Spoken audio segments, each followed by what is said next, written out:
आणि हे एक ऑब्जेक्ट आहे. आता जर तुम्हाला हा अँगल भेटलाय, तो मग अर्धाच दिसतोय, तरी पण आपल्याला तो पूर्ण ड्रॉ करायचा आहे. कारण की जो पेपर चेक करणार आहे, तर तो तर आला नाही तुमच्या एक्झाम हॉलमध्ये की ह्याला मग पूर्ण दिसतोय की नाही. मग त्याला काय वाटतं की ह्याला मगचं ड्रॉइंग जमत नाही, म्हणून त्याने लपवून टाकलं. डोळे मारा चांगल्या गोष्टीसाठी, ड्रॉइंगसाठी वापर करा. नसेल जमत तर जास्त त्रास नका करू. हे बघा, आता मी याचं एक ड्रॉइंग बनवतो. एकदम परफेक्ट ड्रॉइंगच्या चक्करमध्ये जातो. तसं करूच नका.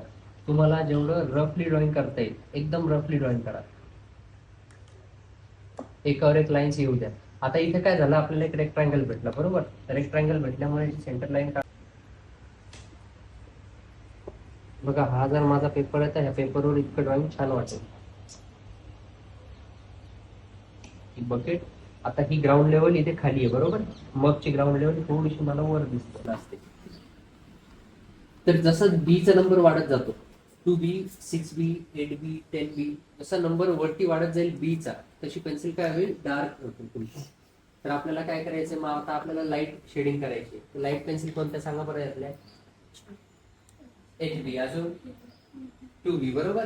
आता HBचं काम झालं. आता आपण 2B ने आता जिथे जिथे आपल्याला अजून थोडासा डार्क दिसायला लागला, समजा इथे डार्क दिसतो बघा. आता 2B थोडीशी डार्क चालेल.